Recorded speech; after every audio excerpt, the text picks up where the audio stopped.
నవ్య video కిందికి పెట్టుకో, sorry కనబడుతుంది, ఫేస్ కనబడతారు. ఇప్పుడు కరెక్ట్, ఇంకొంచెం ఓకే.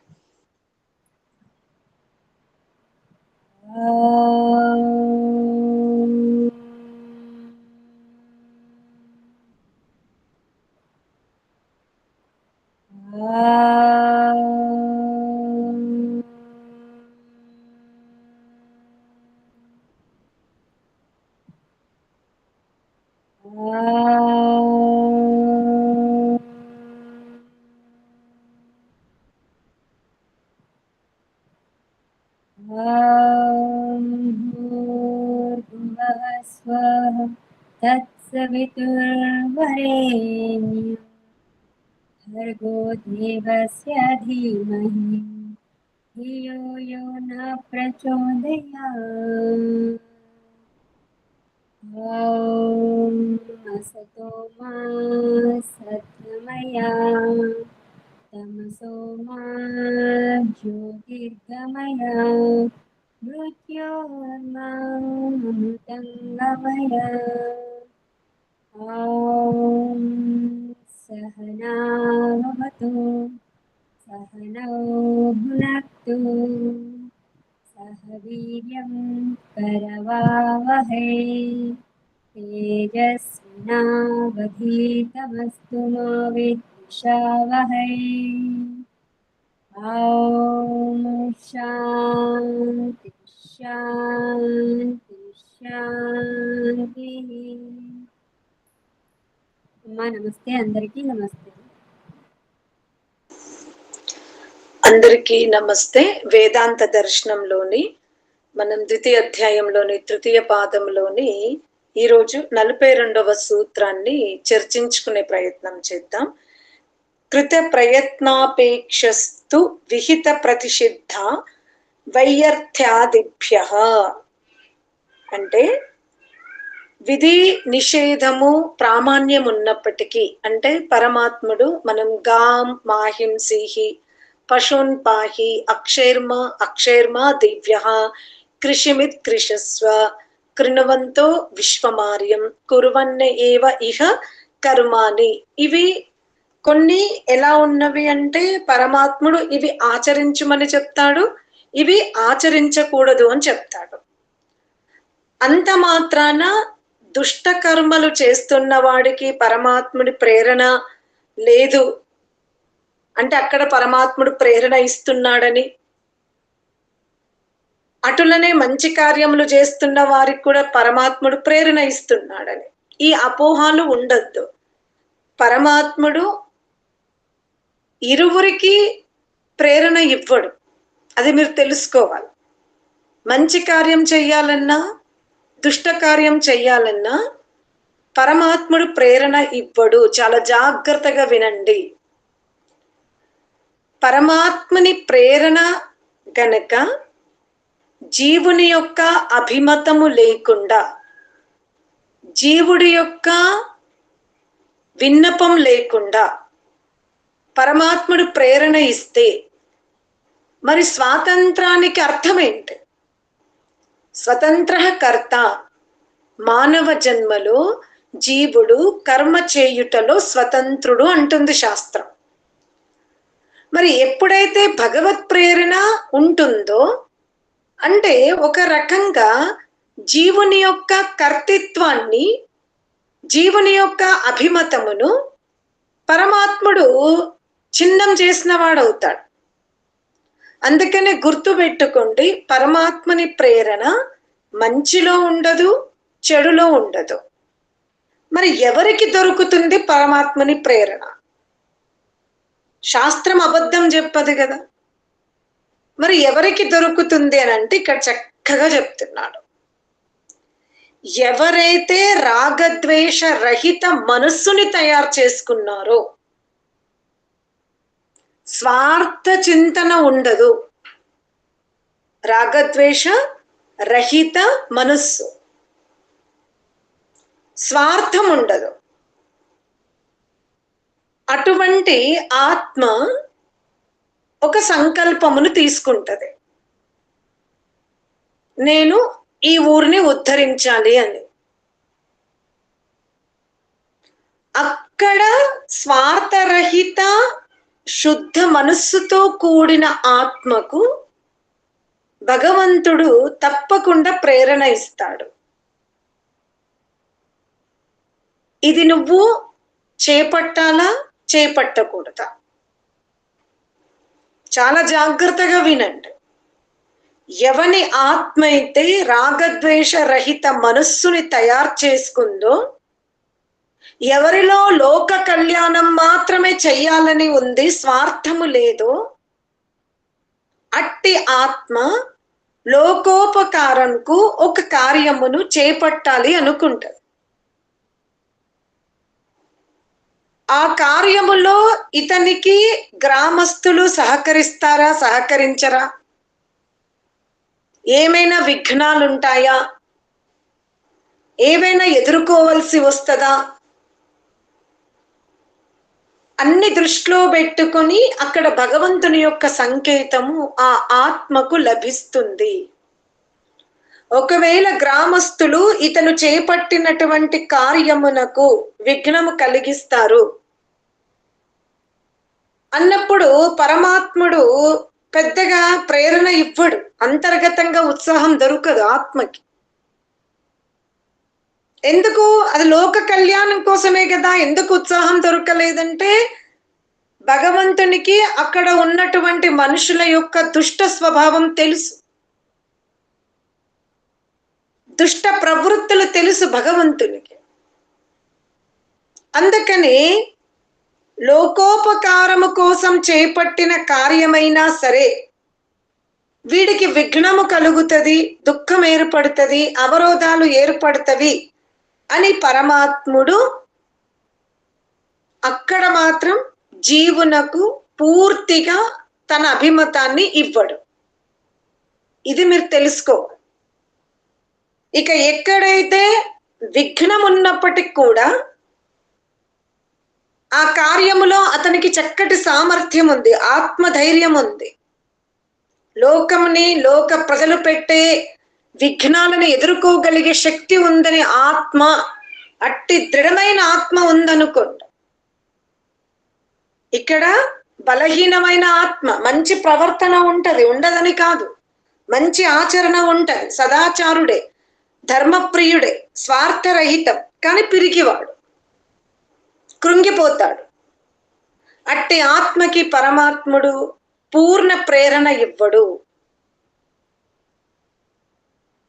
కానీ ఏ ఆత్మ అయితే స్వార్థరహితంగా శుద్ధంగా ఉంది కానీ చాలా స్ట్రాంగ్, ఎవరేమన్నా పట్టించుకోదు, ముందుకెళ్ళిపోతుంది, అటువంటి ఆత్మకి మాత్రం పరమాత్ముడు ప్రేరణ ఇస్తాడు. చేపట్రా, నువ్వు ఈ దుష్టులని, ఈ అవమానాలని ఎదుర్కోగలుగుతావు అని. అర్థమైందా? జీవ స్వాతంత్రాన్ని తీసుకోడు పరమాత్ముడు. మనం అందరం అనుకోవద్దు, ఇవాళ నాకు యజ్ఞం చేయాలంటే దైవం ప్రేరణ ఉంది అందుకే నేను చెయ్యగలుగుతున్నా, వాళ్ళు యజ్ఞం చెయ్యట్లేదంటే వాళ్ళకి దైవ ప్రేరణ లేదు, మేము ఈ సత్సంగంలో కూర్చున్నామంటే దైవ అనుగ్రహం ఉంది. ఇవన్నీ మనం అజ్ఞానముతో చెబుతున్నవే అని శాస్త్రం అంటుంది. పరమాత్ముడు వేదమును ఉపదేశించాడు, గురువులని తల్లిదండ్రులని ఉపదేశిస్తున్నాడు. మీరు మీ బిడ్డలని ధర్మ మార్గమున నడిచేలాగా మీరు చూసుకోండి. ఇక ఈ లోకములో నైమిత్తిక జ్ఞానములో పరమాత్ముని యొక్క ప్రమేయం ఉండదు. పరమాత్ముడు వేదము ద్వారా నిషిద్ధ కర్మలు చెప్పాడు, చేయదగిన అనుష్ఠింపజేయ కర్మలు చెప్పాడు.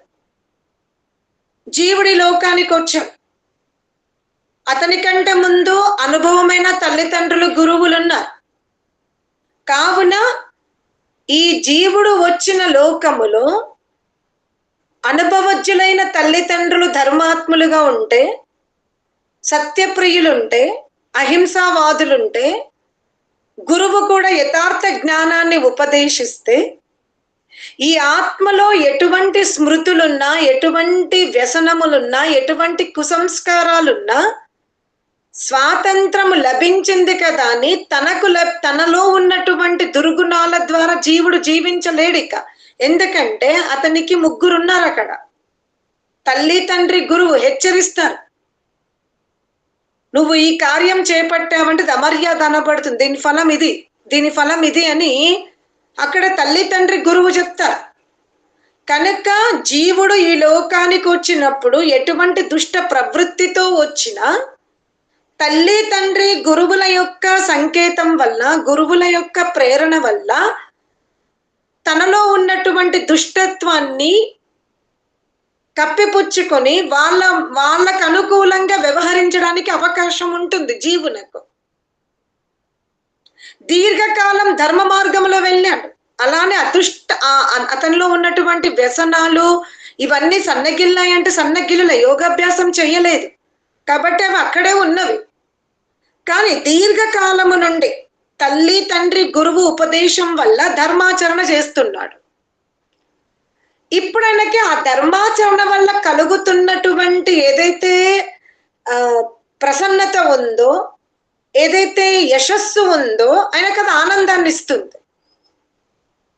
అప్పుడు ఒక వయసు వచ్చిన తర్వాత అతనికి అబద్ధం ఆడితే ఏం జరిగింది, నా అంతర్గతంగా అబద్ధం ఆడినప్పుడు నా మనస్సు ఎలా ఉంది, నేను ధర్మంలో ప్రవృత్తిగా ఉన్నప్పుడు, ధర్మప్రియుడుగా ఉన్నప్పుడు, గురువు చెప్పిన మాట విన్నప్పుడు, ధర్మజ్ఞులైన అమ్మ నాన్న చెప్పిన మాట విన్నప్పుడు నాకు ఎలా ఉందనేది ఆయన పరిశీలించుకుంటాడు.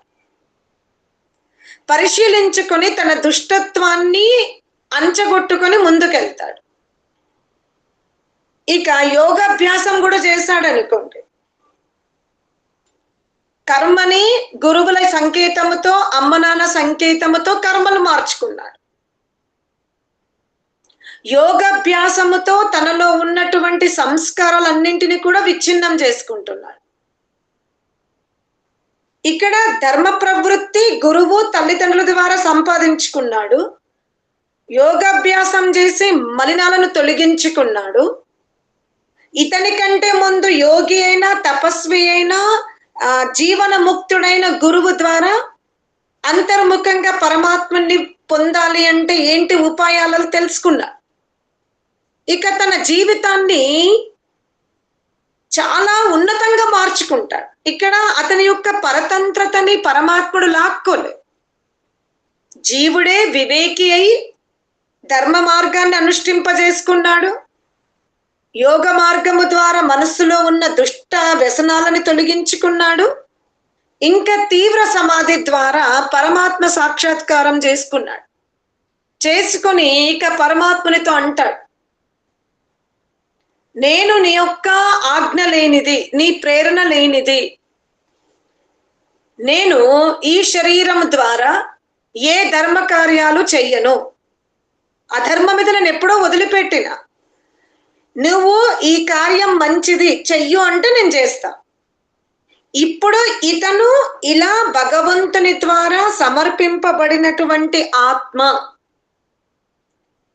పరమాత్మునితో ప్రేరేపింపబడినటువంటి ఆత్మ ఒక లోకోపకారం కొరకు ఒక ధర్మశాల కట్టింది. చాలా జాగ్రత్తగా వినండి విషయాలు. ధర్మశాల కట్టేటప్పుడు అనేక భూమి లోతులో ఉండే జీవరాశులు గడ్డపార వలన, మనం పునాది కట్టేటప్పుడు పెద్ద పెద్ద రాళ్ళను ఉపయోగించుకోవడం వల్ల చనిపోతారు. అక్కడ హింస జరిగింది. కానీ మీకు తెలుసా, ఆ హింస ఇతనికి అంటుకోదు. అదే ఒక గృహస్థుడు నీతిగా ధనము సంపాదించుకొని పైత్రికంగా వచ్చినటువంటి భూమితో ఇల్లు కట్టుకుంటున్నాడు. అదే గ్రామంలో ఇద్దరు చేస్తున్నారు. ఒక ధనవంతుడేమో తండ్రి కష్టపడి ఇచ్చినటువంటి భూమిలో ఇల్లు కడుతున్నాడు. ఇంకో వ్యక్తి ధర్మ మార్గములో ధర్మశాల కడుతున్నాడు. కట్టేవాడు మేస్త్రి ఇక్కడ అక్కడ ఒకరే ఉన్నారు. కూలి వాళ్ళు కట్టేటప్పుడు ఇద్దరు గడ్డపారనే పట్టుకున్నారు, తవ్వుతున్నారు. తవ్వకాలు జరిగేటప్పుడు చాలా భూచర ప్రాణులు చనిపోతున్నాయి. కానీ ఈ ధనికుడు కడుతున్నప్పుడు ఎన్ని భూచర ప్రాణులు చనిపోతున్నాయో ఆ పాపం ఇతనికి అంటుకుంటుంది. ధర్మశాల కట్టేటప్పుడు, ఒక తటాకం, ఒక చెరువుని తవ్వేటప్పుడు, ఒక బావి త్రవ్వేటప్పుడు, ఒక విద్యాలయం కట్టేటప్పుడు, ఒక చికిత్సాలయం కట్టేటప్పుడు ఎన్ని భూచర ప్రాణులు చనిపోయినా ఈ ధర్మాత్మునికి ఆ పాపం అంటుకోదు. ఎందుకు? ఇది మీరు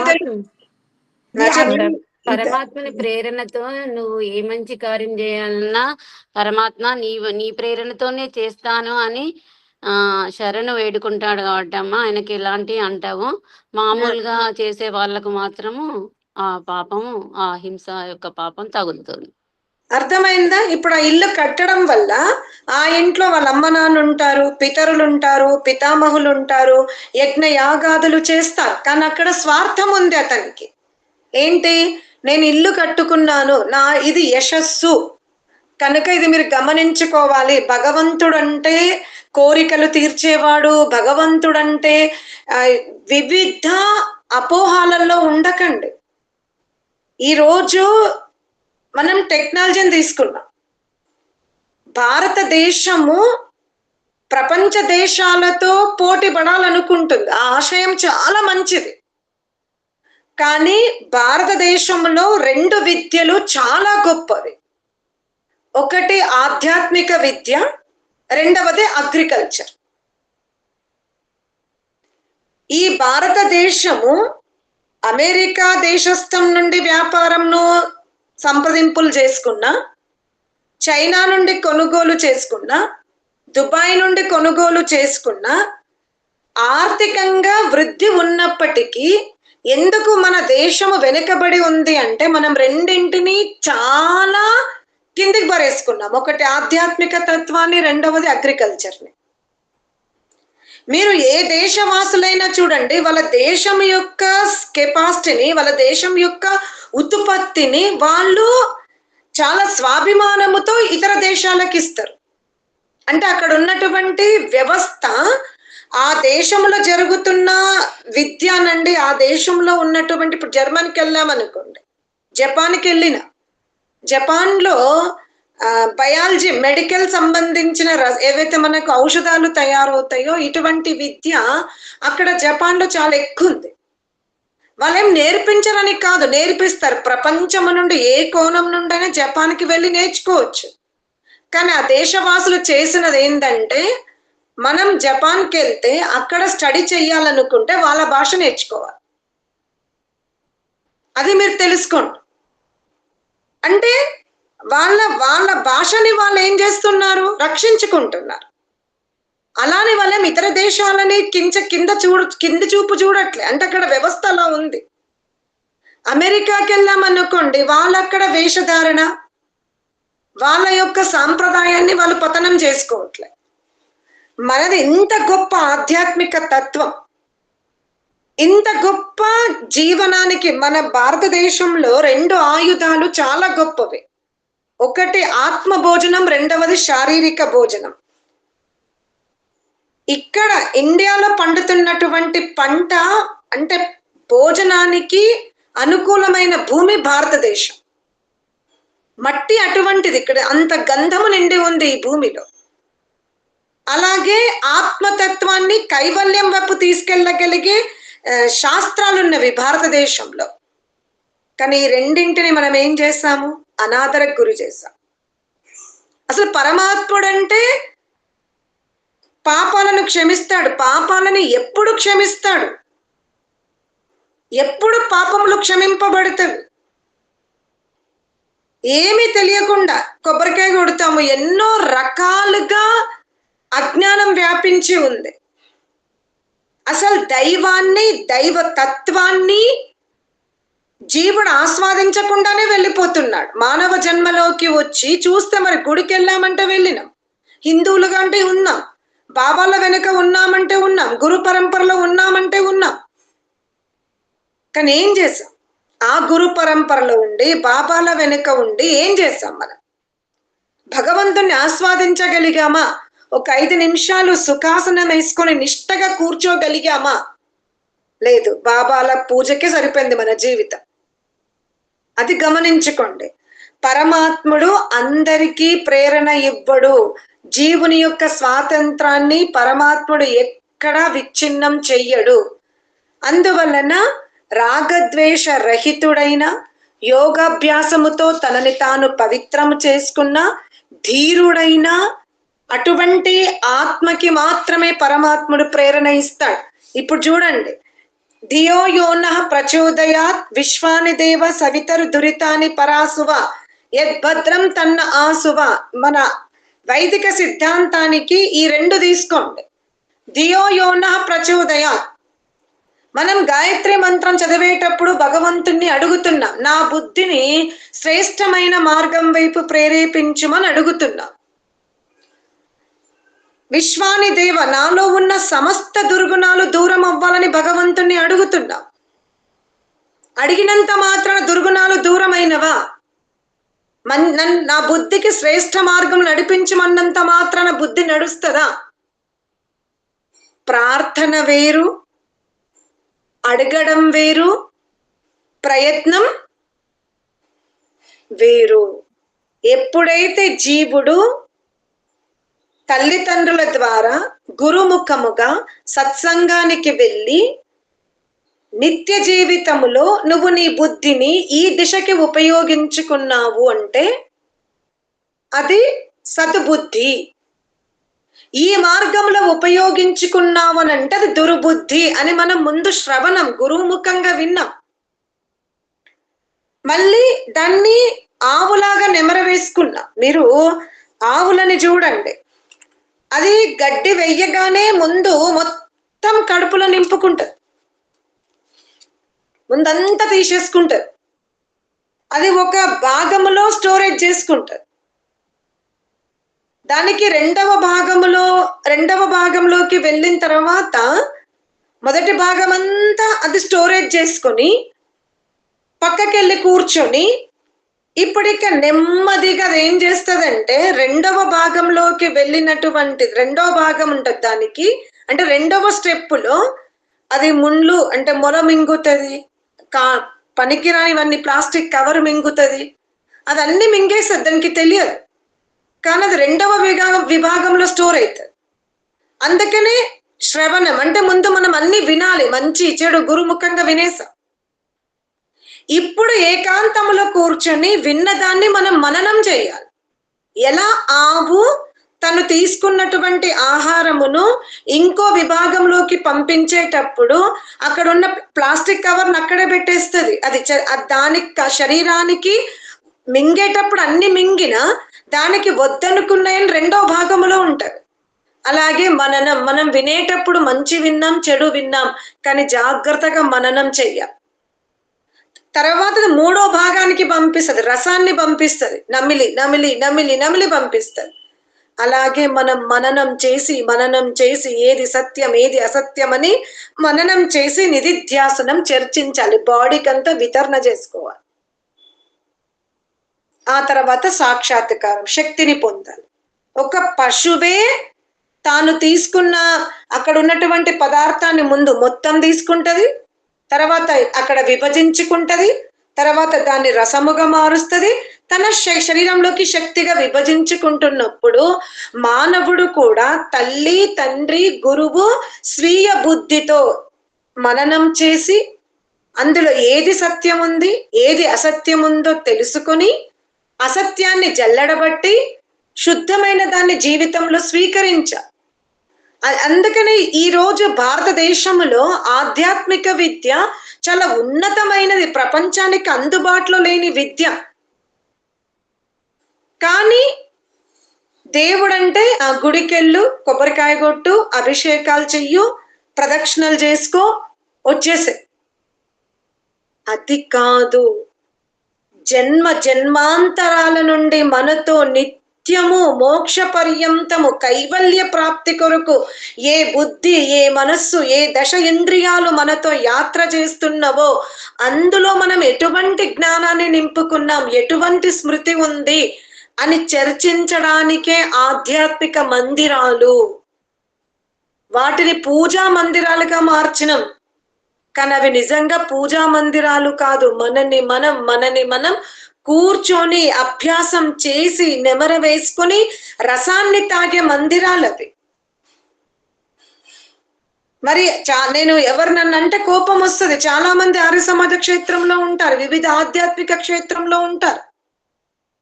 వాళ్ళ దుర్గుణాలు దూరమైనయా? మరి విశ్వాని దేవ సవితరు దురితాన్ని పరాశువ మంత్రాన్ని వాళ్ళు ప్రతిరోజు చదువుతారు, గాయత్రి మంత్రం చదువుతాం. మరి బుద్ధి ఏమైంది? అనేక విషయాలలో మనం ఊహించనంత అధర్మం జరుగుతూ ఉంటది. అంటే ఇక్కడ ఏంటి, జీవుడు అంతర్గతంగా సమాధి స్థితి, తురీయ స్థితి, మస్తిష్క భాగంలోకి వెళ్ళి అక్కడ కూర్చున్న తర్వాతనే ఆ బుద్ధిలో దుర్బుద్ధి అనేది పోతుంది. అది గుర్తుపెట్టుకోండి. అంతవరకు మీరు ఎన్నిసార్లు సంధ్య చేసుకున్నా, మీరు ఎంత ప్రయత్నం చేసినా, ఎన్నిసార్లు వేడుకున్నా మీ అవగుణాలు తొలగిపోవు. మన అవగుణాలు తొలగిపోవాలి అంటే మనం శారీరక హృదయము నుండి మస్తిష్క భాగము హృదయంలోకి వెళ్ళాల్సిందే. అక్కడ జీవుడు పరమాత్మునికి సాక్షిభూతముగా పెట్టుకొని ఈ మనస్సుని, ఈ బుద్ధిని కేవలం ఆత్మ కళ్యాణం కోసం ఉపయోగించుకునేలాగా నిరంతరం నువ్వు తోడుగా ఉండని ఆత్మ తన సంస్కార జ్ఞానము ద్వారా పరమాత్మునితో వేడుకున్నప్పుడే వాళ్ళే అనేక దుర్గుణాల నుండి దూరం అవుతారు, అన్యులు కారేలు. ఎందుకంటే పరమాత్ముడు మానవ జన్మలో మనకిచ్చినటువంటి జీవ స్వాతంత్రాన్ని వెనక్కి తీసుకోడు. అందుకనే ఇక్కడ నైమిత్తిక జ్ఞానాన్ని ప్రసాదించే తల్లి, తండ్రి, గురువు, బంధువు, మిత్రులు వీళ్ళు మనకి దొరికారంటే, 5 దొరికారంటే మన జన్మ అదృష్టం. ఈ 5 తల్లిదండ్రులు ధర్మాత్ములు కాకపోయినా, గురువులు లభించిన, మంచి మిత్రులు లభించిన, మంచి బంధువులు లభించిన మన జన్మ సార్థకమవుతుంది. కనుక మనమందరము పరమాత్ముని యొక్క సిద్ధాంతాన్ని, వేదాది శాస్త్రములను ఉన్నది ఉన్నట్టుగా తెలుసుకోవాలి అంటే దర్శన శాస్త్రాలని, వేదములను, ఉపనిషత్తులను మనం అభ్యసించవలసిందే అని చెబుతూ ఈ రోజు ఈ క్లాస్ని ఇక్కడ ఆపేస్తాను. ఓం శాంతి శాంతి శాంతి.